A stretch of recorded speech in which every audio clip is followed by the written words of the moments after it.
6장을 교독하겠습니다. 욥이 대답하여 이르되 내가 힘없는 자를 참 잘도 도와주는구나. 기력 없는 팔을 참 잘도 구원하여 주는구나. 지혜 없는 자를 참 잘도 가르치는구나. 큰 지식을 참 잘도 자랑하는구나. 내가 누구를 향하여 말하느냐? 누구의 정신이 내게서 나왔느냐? 죽은 자의 영들이 물 밑에서 떨며 물에서 사는 것들도 그러하도다. 하나님 앞에서는 소홀도 벗은 몸으로 드러나며 멸망도 가림이 없음이라. 그는 북쪽을 허공에 펴시며 땅을 아무것도 없는 곳에 매다시며 물을 빽빽한 구름에 싸시나 그 밑에 구름이 찢어지지 아니하느니라. 그는 보름달을 가리시고 자기의 구름을 그 위에 펴시며 수면의 경계를 그으시니 빛과 어둠이 함께 끝나는 곳이니라. 그가 꾸짖으신즉 하늘 기둥이 흔들리며 놀라느니라. 그는 능력으로 바다를 잔잔하게 하시며 지혜로 라합을 깨뜨리시며 그의 입김으로 하늘을 맑게 하시고 손으로 날렵한 뱀을 무찌르시나니 보라, 이런 것들은 그의 행사의 단편일 뿐이요 우리가 그에게서 들은 것도 속삭이는 소리일 뿐이니 그의 큰 능력의 우레소리를 누가 능히 헤아리랴. 아멘. 인생을 살다 보면 가장 고통스러운 순간이 꼭 혼자 있을 때만은 아니라는 사실을 깨닫게 됩니다. 때로는 곁에 누군가가 있음에도 불구하고 그 사람의 말 한마디가 오히려 상처를 더 깊게 만들기도 하는 것입니다. 욥이 바로 그러한 자리에 있었습니다. 욥기 26장은 친구 빌닷의 말이 끝나자마자 욥이 즉각적으로 반응하는 장면으로 시작됩니다. 사실 빌닷의 발언은 이미 앞에 25장에서 가장 짧고 힘없이 마무리된 바 있습니다.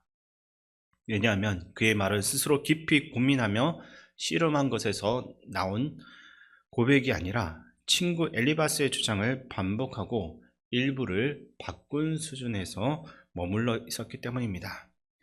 이제 우리는 오늘 본문을 통해서 더 이상 친구들의 말에 귀를 기울이지 않는 욥이 하나님을 향해 직접 고백하는 장면을 볼 수 있습니다. 그리고 그 고백 속에서 고난의 자리마저 하나님의 주권 아래 있다라는 선포를 보게 되는 것입니다. 본문 2절에서 4절까지 말씀을 제가 읽어드리겠습니다. 내가 힘없는 자를 참 잘도 도와주는구나. 기력 없는 팔을 참 잘도 구원하여 주는구나. 지혜 없는 자를 참 잘도 가르치는구나. 큰 지식을 참 잘도 자랑하는구나. 내가 누구를 향하여 말하느냐? 누구의 정신이 내게서 나왔느냐? 아멘. 얼핏 보면 칭찬처럼 들리는 이 말은 사실 깊은 반어입니다. 빌닷이 내세운 논리는 아주 근사해 보이긴 했지만 정작 고통받는 욥에게는 아무런 위로도 설득력도 없었던 것입니다.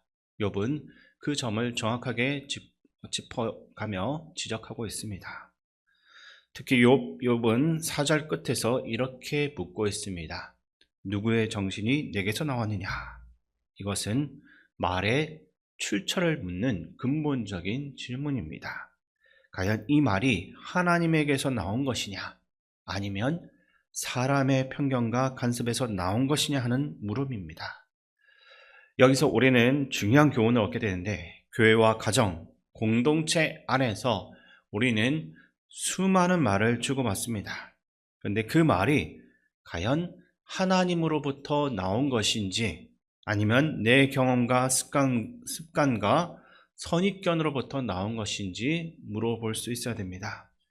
빌닷이 실패한 것은 지식이 부족해서가 아니라 자기가 하는 그 말의 뿌리를 점검하지 않고서 내뱉었기 때문입니다. 우리가 고통받는 이웃에게 건네는 말 한마디가 위로가 되거나 그를 찌르는 칼이 될 수도 있습니다. 신앙은 성령의 조명 아래에서 성경을 읽는 것만을 요구하지 않습니다. 우리의 말과 모든 삶 또한 성령의 그 비추심 아래에서 점검되기를 요구하는 것입니다. 어쨌든 빌닷에게 날카로운 반론을 쏟아낸 욥은 그 자리에서 멈추지 않습니다. 그는 오히려 빌닷이 말하려고 했던 바로 그 주제, 하나님의 위대하심을 훨씬 더 깊고 넓게 펼쳐 보입니다. 5절부터 욥이 묘사하고 있는 하나님의 통치는 수직적으로나 수평적으로 경계가 없습니다. 먼저 죽음의 세계도 하나님의 통치 아래 있는 것입니다.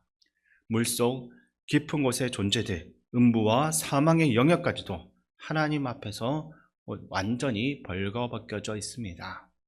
인간이 두려워하는 죽음 너머까지도 그분의 주권이 미치고 있다라는 선언인 것입니다.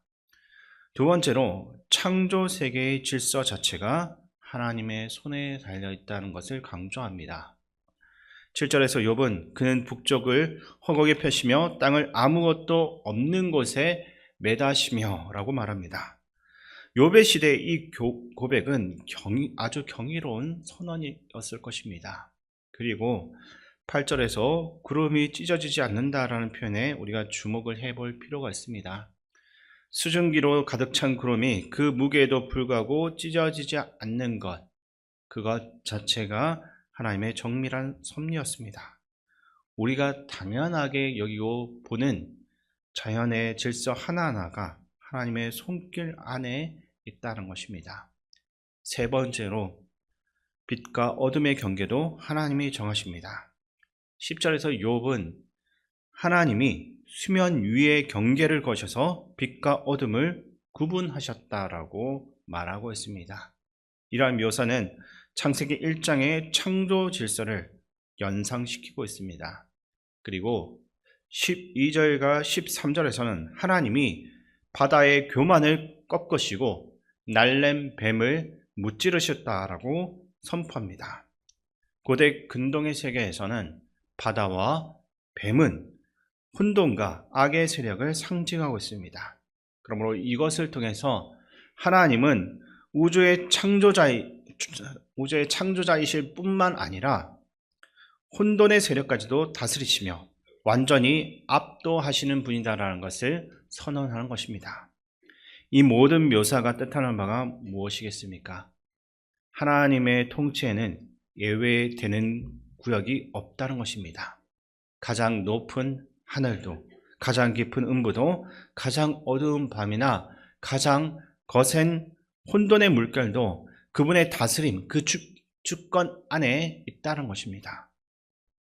오늘 우리의 삶에 대입해보면 우리가 이해할 수가 없는 고난, 납득할 수가 없는 상실, 끝이 보이지 않는 터널과 같은 그 모든 시간들, 그것들이 다 하나님의 주권 바깥에 있는 것처럼 느껴질 수 있습니다.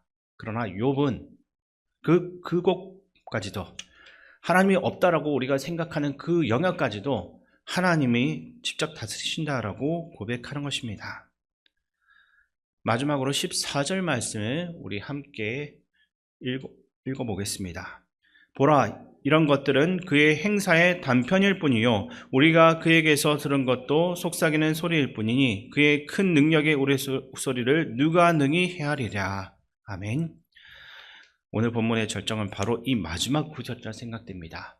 그토록 웅장하게 하나님의 주권을 묘사해 온 욥이 마지막에 와서는 이 모든 것은 단편에 불과하다라고 합니다. 단편이라는 말은 가장자리 혹은 극히 작은 일부분이라는 뜻입니다. 인간이 관찰하고 이해하고 언어로 표현할 수 있는 하나님의 위대하심은 사실 그분의 전체적인 모습 중에 극히 작은 조각에 불과하다라는 것입니다. 욥은 고난 속에서 이 사실을 마침내 깨달았습니다. 친구들은 하나님을 자기들이 다 아는 것처럼 말했습니다. 죄가 있으면 벌을 받고 의로우면 복을 받는다라는 불변의 공식처럼 설명했습니다.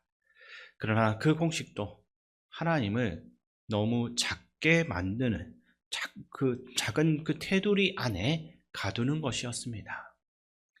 하나님은 우리의 이성과 경험의 틀 안에 결코 가둘 수가 없습니다. 그분은 우리보다 무한히 크시고 우리의 범주를 넘어서는 것입니다. 동시에 그분은 섭리의 하나님이십니다. 우리가 이해할 수 없는 고난 속에서도 그분은 분명한 목적을 가지고 역사하고 계십니다. 이 두 가지를 함께 붙들어 가는 것이 성숙한 믿음입니다. 모든 것을 이해하려 하지도 또 다 하려고 애쓰지도 않으면서 하나님께서 다스리신다라는 사실을 신뢰하는 것, 그것이 바로 욥이 고난의 자리에서 보여준 참 믿음의 모습입니다. 우리는 흔히 고난 앞에서 두 가지 극단으로 달려갈 때가 있습니다. 하나는 모든 것을 다 설명하려 드는 것이고, 다른 하나는 모든 것을 다 체념하고 완전히 포기하는 것입니다. 그런데 욥은 제3의 길을 우리에게 가르쳐 주고 있습니다. 다 이해하지 못하지만 하나님을 붙잡는 것, 설명하지 못하면서도 그분의 그 주권을 신뢰하는 것, 이것이 참 믿음인 것입니다. 지금 이 자리에서 각자의 무게를 짊어지고 앉아 계신 분들이 있을 것입니다.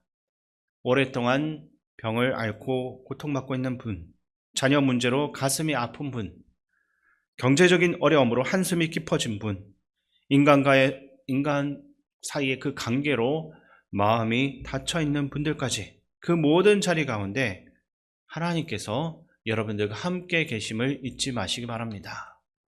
욥의 고백처럼 하나님의 행하심의 그 단편만 보아도, 아주 작은 그 부분만 보아도 이토록 경이롭다면 우리가 미처 발견하지 못한 그 넓고 깊은 주권 안에서 하나님께서는 지금도 우리의 삶을 정말로 정밀하게 붙들고 계신 것입니다. 고난은 하나님이 우리를 떠나 자리를 비우셨다라는 증거가 아닙니다.